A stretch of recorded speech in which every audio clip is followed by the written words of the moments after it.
La terapia sistémica neoadyuvante da una reducción del estadio de la enfermedad locorregional y esto tiene implicaciones potenciales para reducir los alcances de la cirugía axilar. Aquí vemos pues como una cirugía axilar que era mórbida, vamos a ver ahorita aplicando ganglio centinela, cómo disminuimos mucho la morbilidad en las pacientes porque ahorramos el linfedema que se puede producir en un 30% de los casos y el dolor que casi es el 50% de las pacientes. Acá vemos como la historia de cómo hemos disminuido unas cirugías que eran mucho más mórbidas a unas cirugías que son mucho más conservadoras y aumenta la calidad de vida de nuestros pacientes. Entonces, acá podemos ver en qué consiste una cirugía radical, en donde extirpan la glándula mamaria, el pectoral mayor, el pectoral menor, y se hacía un vaciamiento axilar. Y la cirugía más radical que se realizaba es la cirugía superradical de Prudente, que era la extirpación de la glándula mamaria, pero aquí vemos que contábamos con, hacían extracción de ganglios de mamaria interna, de región supraclavicular, e incluso la desarticulación acromioclavicular. Estas cirugías se realizaban porque no contábamos con muchos tratamientos sistémicos en aquella época, y miren cómo vamos viendo que a medida que pasó el tiempo, pudimos hacer unas cirugías. Actualmente nosotros podemos realizar la cirugía radical o la mastectomía radical modificada, que consiste en lo siguiente: extirpamos la glándula mamaria, conservamos los músculos pectorales, realizamos vaciamiento axilar, pero claramente pues no tocamos ni ganglios de la mamaria interna, ni ganglios supraclaviculares, solo hacemos nivel 1, 2 o incluso 3.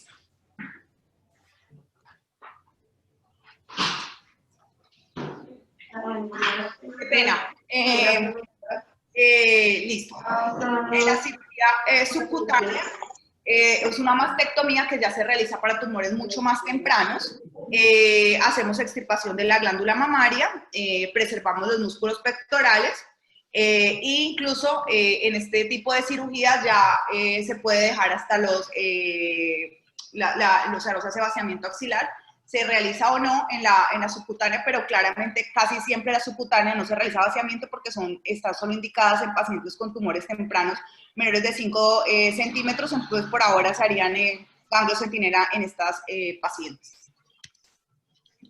Acá tenemos un estudio que nos muestra básicamente cómo se desescaló la cirugía de mama. MSA-IP04, que ya lleva 25 años, pasó de una mastectomía radical.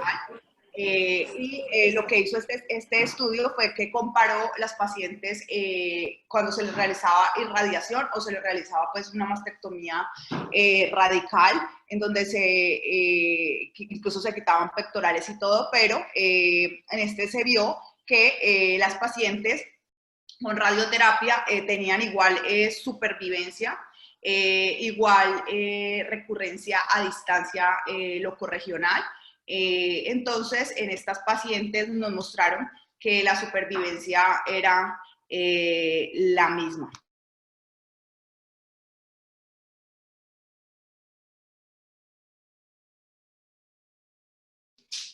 Después pasamos a la cuadrantectomía, que con radioterapia mostró impacto importante en supervivencia. Se comparó las mastectomías con las cuadrantectomías asociadas a radioterapia y este estudio nos mostró que las pacientes vivían exactamente lo mismo. O sea que retirar el seno o no, teniendo radioterapia, nos da incluso la misma supervivencia.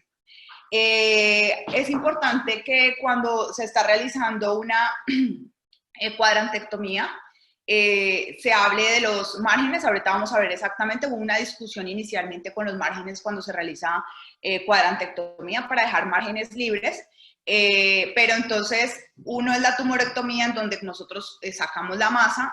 Muchas veces se hace, es solo diagnóstica porque las biopsias previas no dan resultados que nos indiquen cáncer de mama, pero se tiene la alta sospecha. Y están las cuadrantectomías, que sí ya son cirugías oncológicas. en donde se dan márgenes quirúrgicos, y toda cuadrantectomía debe, ya como vimos en el estudio, o como nos ha mostrado el estudio, debe ir a radioterapia, porque si no se da radioterapia, tenemos un chance de un 50% de recaída en las pacientes, que es altísimo. Entonces, las pacientes claramente, cuando tienen cirugía conservadora, deben ir a radioterapia. Entonces acá vamos a ver cuáles son las indicaciones de cirugía conservadora, cuando llevamos pacientes a cirugía conservadora. Estas son adecuada relación mama-tumor, ya que si hay una, no, si no hay adecuada relación mama-tumor, tiene que llevarse a una mastectomía. A veces porque el seno es muy pequeño y la masa no alcanza a darse márgenes para que quede con un adecuado resultado estético, entonces se tiene que llevar a mastectomía. O lo que dijimos anteriormente, garantizar que haya una radioterapia porque sabemos la recaída que se puede producir.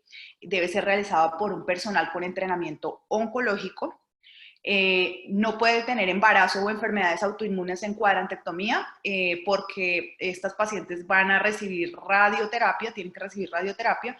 Entonces, pues el embarazo, por ahora hay estudios se están haciendo de dar radioterapia en embarazo, pero pues en este momento está contraindicado. Entonces, por eso habría que mirar, y las enfermedades autoinmunes podrían activarse mucho más cuando se da radioterapia.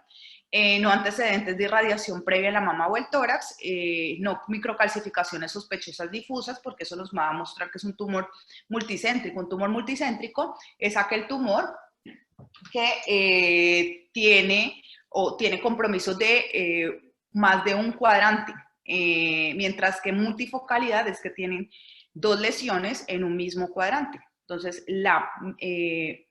la multifocalidad no es indicación de mastectomía, pero sí la multicentricidad, cuando tenemos ya dos cuadrantes comprometidos. Y obviamente si vemos que la paciente tiene un muy pequeño y no se puede dar un adecuado resultado estético satisfactorio. Los márgenes quirúrgicos son muy importantes. Hubo muchísima discusión sobre los márgenes que debían tratarse las pacientes, cuando se consideraban positivos y cuando se consideraban negativos.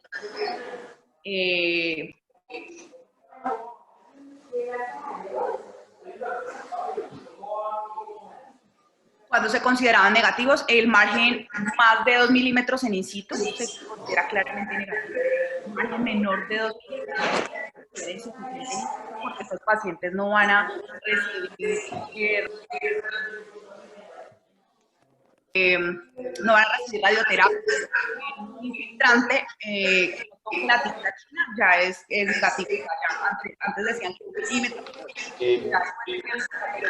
pero no toca la tinta para quirúrgico en infiltrante. El manejo quirúrgico axilar, entonces se realiza estudios de ganglio centinela en las pacientes que cumplan los siguientes criterios. Pacientes que van a llevarse in situ, que se les realiza mastectomía, porque podemos encontrarnos que hay un tumor infiltrante en las pacientes. Entonces estas pacientes después no se les va a poder realizar ganglio centinela, por eso siempre requieren ganglio centinela en cáncer in situ cuando se van a llevar a mastectomía. La otra es que en los tumores menores de 5 centímetros está indicado el ganglio centinela, realizar ganglio centinela. El ganglio centinela es simplemente la marcación del primer ganglio, la primera estación donde llegan la neoplasia. Sin ganglios palpables, o sea, la axila debe estar negativa, sin importar si recibió o no quimioterapia. Hasta el momento, si la axila es negativa al inicio, se puede llevar a ganglio centinela con que cumpla que el tumor es menor de 5 centímetros, porque cuando es mayor de 5 centímetros tenemos un compromiso axilar de casi el 60%, por lo cual ahora no está indicado hacer ganglio centinela en tumores mayores de 5 centímetros. El vaciamiento axilar, entonces claramente está indicado en pacientes con tumores localmente avanzados, en tumores mayores de 5 centímetros y axila clínicamente positiva. Acá tenemos los estudios del ganglio centinela en axila negativa, que fue el NSABP-B32. donde se comparó las pacientes, fueron 5.611, se compararon pacientes que se realizaron a biopsias de ganglio centinela más vaciamiento y biopsias del ganglio centinela, y se llevaron solo a vaciamiento pacientes que tenían ganglio positivo. Se compararon esas pacientes y se vio que las pacientes, la supervivencia libre de enfermedad y la supervivencia global, como vemos allí, no mostraba diferencia. Entonces, el pronóstico de una paciente con ganglio centinela negativo es igual que realizar vaciamiento o no vaciamiento. Ahí nos demostró que podíamos realizar el ganglio centinela y no vaciamiento para todas las pacientes, porque antes de este estudio todas las pacientes se llevaban a vaciamiento axilar. Y seguimos viendo que después de los estudios, después del análisis a 10 años, al tiempo que sea, nos ha mostrado que la supervivencia se ha mantenido, que no hay diferencia y que la recidiva local en ambos ensayos es menos del 1%, que es muy baja. Y nos muestra aquí que definitivamente no hay diferencias en supervivencia global, no hay impacto. Acá nos muestra la calidad de vida. Este es un estudio muy importante que se llama Almanac, en donde básicamente nos muestra cuánto porcentaje se puede realizar o cómo podemos impactar. Por ejemplo, miren aquí, el linfedema se puede, cuando hacemos vaciamiento axilar, se puede presentar en 13% de los casos en este estudio y pérdida sensorial de 31%. Esto es con un año nomás de haber realizado el tratamiento quirúrgico. Entre más tiempo pase, pues más porcentaje vamos a tener de que se presente el linfedema o pérdida sensorial, que es importante cuando se realiza un vaciamiento axilar. La morbilidad, aquí seguimos viéndola de las pacientes, entonces tenemos que, cuando hacemos ganglio centinela, tenemos una reducción significativa del edema después, una tasa de formación de seroma, entumecimiento y pérdida de la sensibilidad, cuando se realiza el ganglio centinela, que es mucho más baja. Tenemos acá otro estudio que nos muestra las diferencias que hay en realizar un vaciamiento versus un ganglio centinela en las pacientes, que nos sigue mostrando que es importante realizar, indicar pues el ganglio centinela para disminuir la mortalidad en las pacientes. Acá vemos que siguen comparando en cuanto a residuos en axila cuando se realiza ganglio centinela, y vemos que no hay diferencias en supervivencia global y supervivencia libre de enfermedad. Esto es un ensayo italiano de 248 pacientes. Entonces, en resumen, la biopsia del ganglio centinela por sí solo es muy adecuada para las pacientes con axila clínicamente negativa cuando la biopsia del ganglio centinela es negativo. Entonces, todos estos estudios nos han mostrado, como vimos, una reducción relativa nos mostró una reducción en morbilidad y se considera que la supervivencia global y supervivencia libre de enfermedades igual. Y después de que ya vimos que no se debía realizar vaciamiento en todas las pacientes, ya la siguiente pregunta era si todas las pacientes con axila clínicamente negativa, pero que tenían ya ganglio positivo, requerían vaciamiento axilar. Cuando realizamos un vaciamiento axilar, vemos que tenemos un total de ganglios afectados, nos da alguna información pronóstica, y la terapia local influye en la supervivencia. Igual, estos son pros, pero ya vemos pues todos los contras que puede tener el realizar un vaciamiento axilar rutinario, que el número de ganglios en este momento no es factor decisivo para una terapia sistémica, que hay ya determinantes moleculares que nosotros tenemos para marcar el pronóstico, muy buenos, y que nos demuestran beneficio pues disponible de las terapias. Entonces, esta pregunta, estos estudios nos muestran que la omisión del vaciamiento cuando el ganglio centinela es positiva en axila, clínicamente negativa, también se puede realizar. O sea, ya las pacientes que se le realiza biopsia del ganglio centinela y es positivo, estas pacientes podemos omitir el vaciamiento axilar incluso. Esto nos mostró los estudios del Z0011, Amaros, el 2301, y un estudio español. Los 4 ensayos se basaron en comparar pacientes que se les realizaba, tenían ganglio centinela, cuando era positivo se realizaba vaciamiento, versus pacientes con ganglio centinela positivo que no se realizaba vaciamiento. Y estos pues son los estudios. Está el Z0011, que básicamente lo que tienen que saber importante es que son tumores T1, T2, que la axila es clínicamente negativa al inicio, que este se realizó más que todo cirugías conservadoras con pocas mastectomías y siempre se daba tratamiento adyuvante y radioterapia, todas tenían que tener radioterapia. Estas son las pacientes que se utilizaron o se incluyeron en el estudio. Más que todos eran pacientes con tumores T1, máximo T2, eran tumores menos de 5 centímetros, como vemos, para que se pueda indicar la biopsia del ganglio centinela. Acá vemos el porcentaje de pacientes con grado 1, grado 2 y 3. Grado 1, 22% versus 26%, eran o sea, la población era similar. Y acá podemos ver que compararon si había diferencias en que fueran estrógeno positivo o estrógeno negativo. Vemos que no hubo diferencias, que el grado histológico, si era grado 1 o grado 3, había diferencias en que presentaran más recaída o no, tampoco hubo diferencia. Entonces, estas son unas variables que nos mostraron. Ya les voy a resumir que muestran finalmente los estudios en quienes se debe realizar este tipo, pero acá les quiero mostrar pues, los estudios que se llevaron a cabo.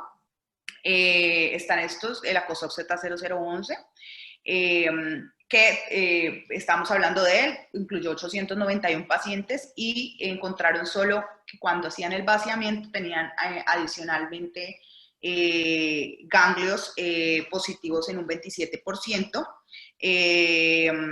pero que esto igual no tuvo impacto en recaída local, como vemos, ni regional, en el seguimiento que se hizo de estas pacientes. Miren que la supervivencia global y supervivencia libre de enfermedad es igual en hacer vaciamiento o no cuando hay ganglio centinela positivo.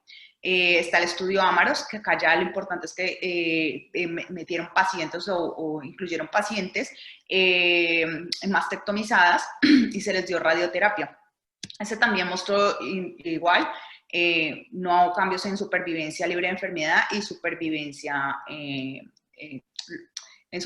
recaída. El 2301 también nos muestra, todos estos estudios compararon lo que les dije al inicio y muestran que no, definitivamente no hay cambios en supervivencia global ni supervivencia libre de enfermedad. Y acá es como lo que se realizan en los estudios, lo que pudieron observar, que en el 2301 no incluyó pacientes con depósitos tumorales en ganglios centinela menores de 2 milímetros. Entonces, mientras que otro estudio sí incluyó pacientes con micrometástasis. Entonces, la micrometástasis, la pregunta es que si cuando nos sale un ganglio centinela positivo con micrometástasis era indicación de vaciamiento, pues no, no hay ningún beneficio para realizar vaciamiento cuando encontramos micrometástasis.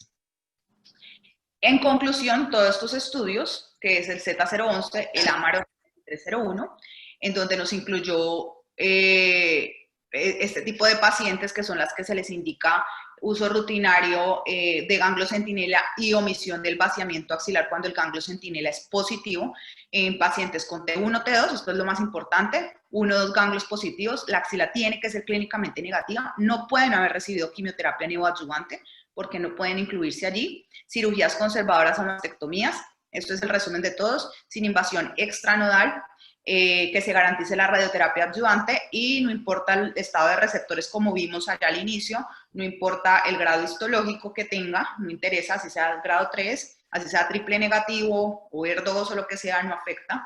Estos serían las indicaciones de realizar o omitir las pacientes con ganglio centinela positivo.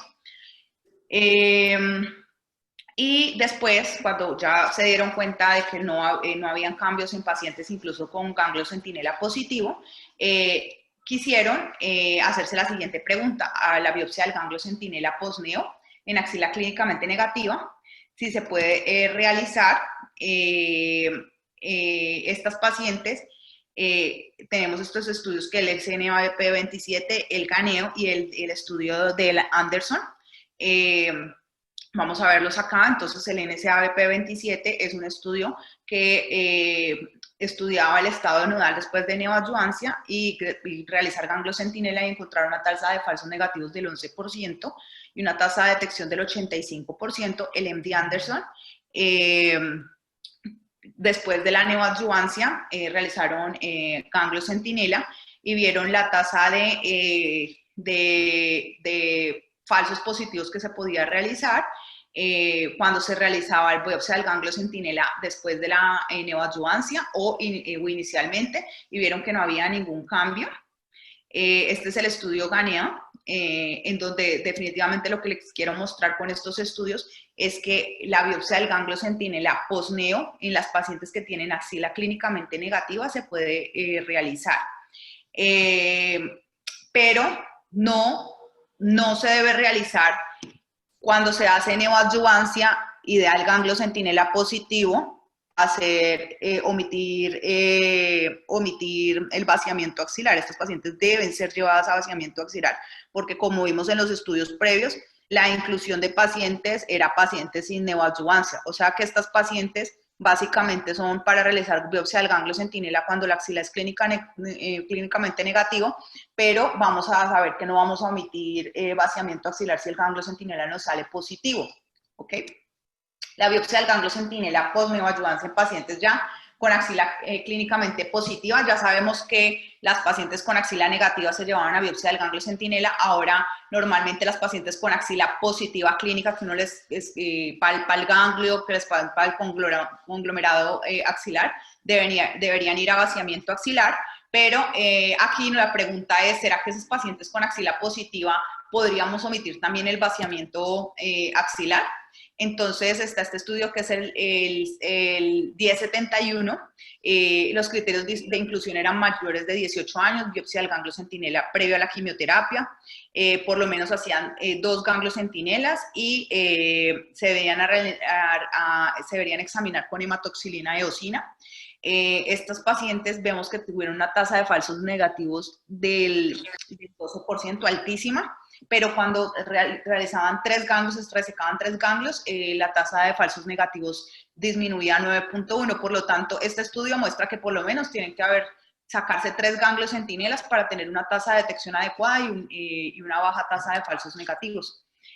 Acá está el análisis de la COSOC 1071 y aquí mostró que la tasa de falsos negativos podía bajarse bastante cuando hacemos una ecografía antes y una ecografía después de la axila.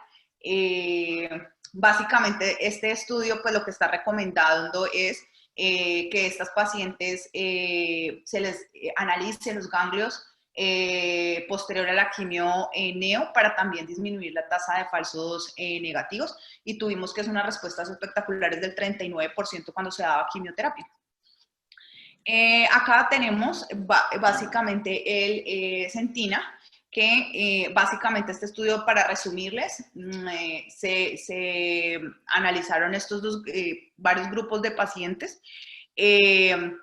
Lo que se trató con esto es que estas pacientes se les ponía azul de metileno, se les radiomarcaba con la linfogamografía, o sea, cuando se le colocaba el contraste a las pacientes. Estas pacientes con el azul de metileno y adicionalmente haciéndoles linfogamografía, teníamos unas tasas bajas de falsos negativos, o sea, casi que disminuía al 8.6. Entonces aquí vamos viendo cómo los criterios para realizar biopsia del ganglio centinela post-neoadyuvancia son muy estrictos. Entonces, para hacer biopsia del ganglio centinela en axila positiva, que está el Centina y el 1071, los candidatos, en resumen, que se debe realizar con estos estudios son pacientes T1, básicamente, incluyeron pacientes T3, pero los T3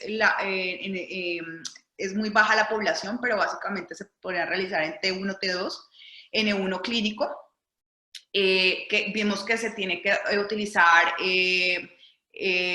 agente dual, o sea, marcación con azul de metileno y realizar la linfogamografía. colocar un clip. Dentro de los estudios incluyeron que marcaban con un clip el ganglio positivo para después encontrarla. Estos estudios, cuando se cumplen todos estos criterios, pues pueden ser seguros. Y están llegando otras formas de realizar marcación del ganglio centinela con semillas radioactivas, pero estos están en fase de estudio. Algunas entidades en Bogotá se está realizando, pero pues esto todavía está en fase de estudio. Igual también se puede realizar, es mucho más fácil el método para encontrar el ganglio centinela. Tenemos futuras respuestas y futuros retos para cada vez disminuir la morbilidad de nuestros pacientes. Se están realizando otros tipos de estudios para, después de dar quimioterapia y las que tengan adecuada respuesta, no realizar incluso ni siquiera biopsia del ganglio, realizar radioterapia y no vaciamiento axilar. Aquí es un estudio que se llama, lo que se hace es hacer observación de la axila y por ultrasonido versus biopsia del ganglio centinela para incluso ni siquiera realizar ganglio centinela en tumores menores de 2 centímetros, cirugías conservadoras. Esto todavía está en fase de estudio, todavía no tenemos resultados de este estudio. Pero miren cómo vemos que cada vez vamos haciendo estudios, menos intervención en la axila. Y las expectativas en las próximas décadas es incorporación de nuevas técnicas de mapeo linfático con mayor precisión, incremento de la importancia del rol de la biología tumoral y la anatomía para optimización del tratamiento locorregional, eliminación de la biopsia del ganglio centinela con el uso de terapias más efectivas y con selección apropiada de pacientes, con biomarcadores e imágenes. Y en conclusión, vemos que el reciente crecimiento exponencial del conocimiento de la biología del cáncer ha transformado el desarrollo de la investigación y con ello se ha modificado el diseño de nuevos ensayos clínicos y consecuentemente los tratamientos de nuestros pacientes con cáncer. Muchas gracias. Ok, Carolina, muchas gracias. Excelente charla, clara, concisa. Un tema tan largo como el tratamiento quirúrgico del cáncer de mama, pues creo que ha sido muy bien resumido en su charla. Si alguien quiere hacer algún comentario, puede hacerlo ahora. Profe Rubiano, ¿está por ahí? ¿Puedo hacer un comentario, Carol? Felicitaciones, habla Uriel Cardona. Excelente charla, me encantó la charla, sobre todo por la capacidad de síntesis, Carol, para en 30 minutos resumir las indicaciones de cirugía, las indicaciones de la estadificación de la axila y tener un panorama tan amplio en tan poco tiempo. Te felicito por eso.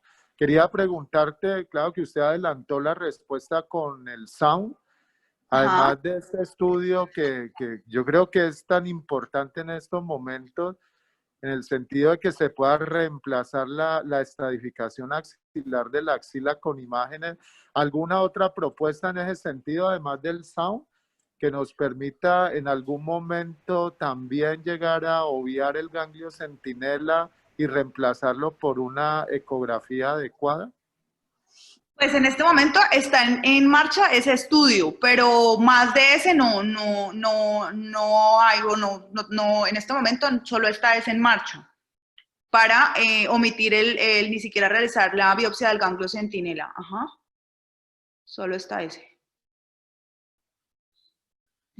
Yo tengo un comentario, Alden. Paul. Alden. ¿Aló? Claro, profe. Doctor Gutiérrez. Sí, profe, lo escuchamos. ¿Aló? Sí, mira, bueno, claro, excelente presentación, Carolina, de un resumen de cómo se ha ido desescalando todo el tratamiento, cada vez la cirugía de menor radicalidad. De pronto comentar algún estudio que ya hemos discutido con Carolina, de los estudios de no operar el in situ, que hay 13 ensayos clínicos controlados que están en progresión, el COMET de americano de Houston y 2 europeos, LORD, de dejar el cáncer in situ en observación. Sí. porque en otras oportunidades que hablamos del sobrediagnóstico, en el tamizaje vemos cómo se está diagnosticando cánceres de mama in situ con una incidencia aumentadísima, más de 1000 veces desde que apareció la mamografía, y la verdad es que esto no ha impactado. Y por otro lado, estudios de autopsia en mujeres que fallecen por accidentes de tránsito, aproximadamente entre 10 y 15% pueden tener un cáncer in situ en la mama y nunca se iban a dar cuenta, de tal manera que esto se ha vuelto un problema de salud pública y hay un interés en el mundo en comprobar de que muchos cánceres in situ no se deben operar.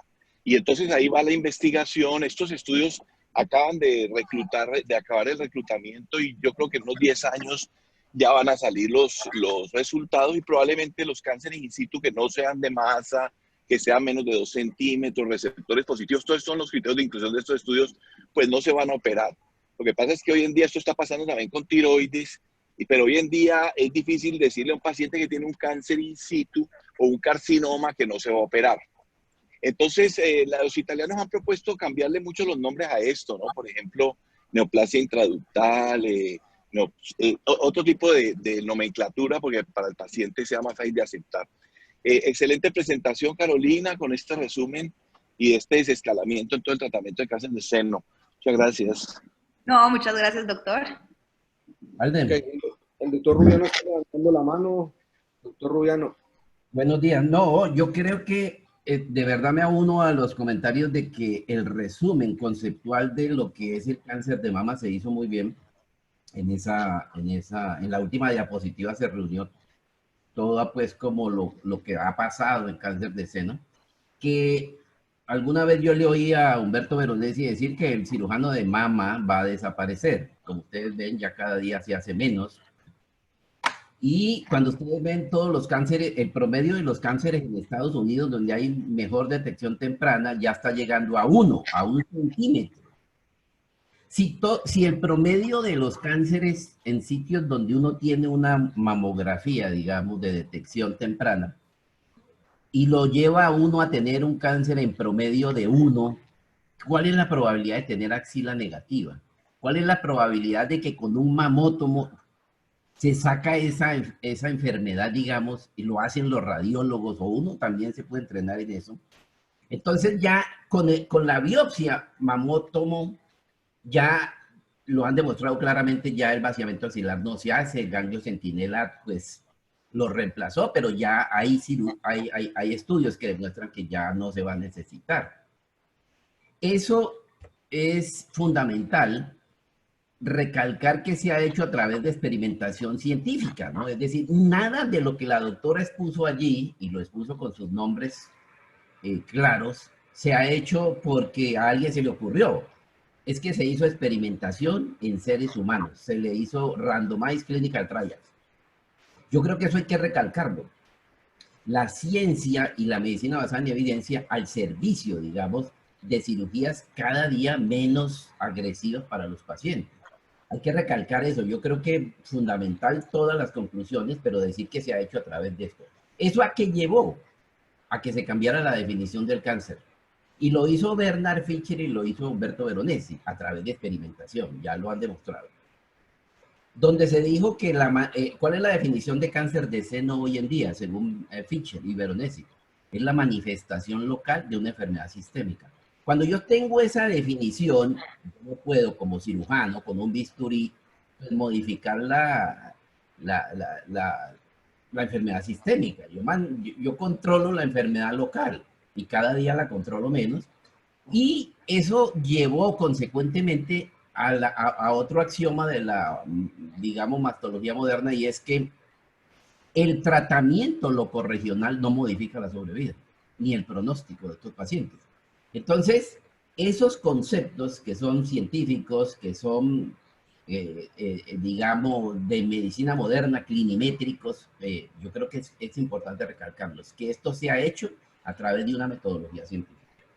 Y de pronto, saliéndome ya de esto y aportando otros, miren cómo inclusive ya hoy, con respuestas patológicas completas, ya el cirujano no va al seno, ya hay estudios que están en curso donde la radioterapia solamente es suficiente para no ser tan agresivo, digamos, y si yo tengo respuesta patológica completa, yo no hago cirugía, no voy a hacer una cuadrantectomía en el sitio donde estaba el tumor y con radioterapia suficiente.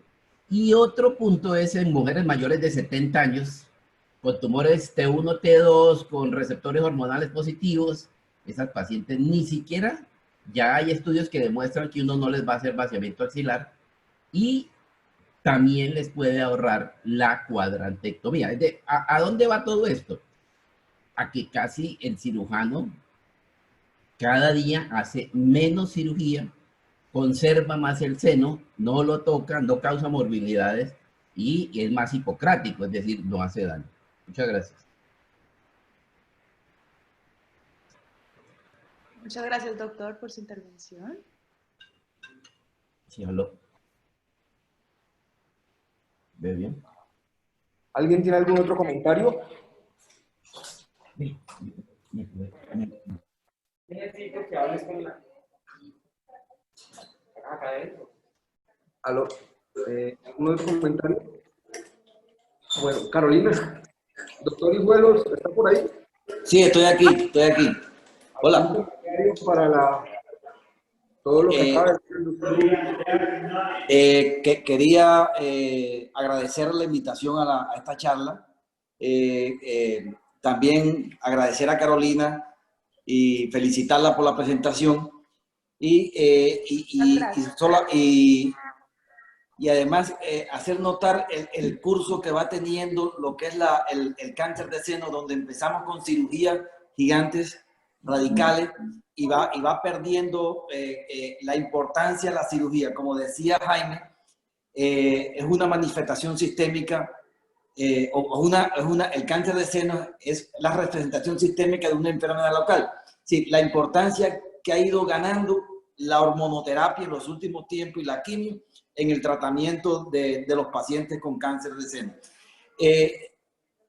El problema más grande que tenemos nosotros en nuestro departamento es que muchas veces estos conceptos no se tienen en cuenta, se siguen haciendo cirugías grandes, pero además de eso, en los pacientes que tienen enfermedades axilares o en seno extensas, no se está haciendo un tratamiento adecuado. Muchas veces de entrada se llevan a cirugía, entonces tenemos muchos problemas cuando llegan acá. No sé, yo a ustedes les he enviado muchos pacientes con tumores grandes que inicialmente los operan y después un problema muy grave.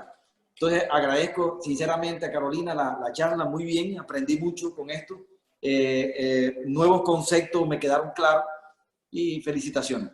Ay, muchísimas gracias, doctor.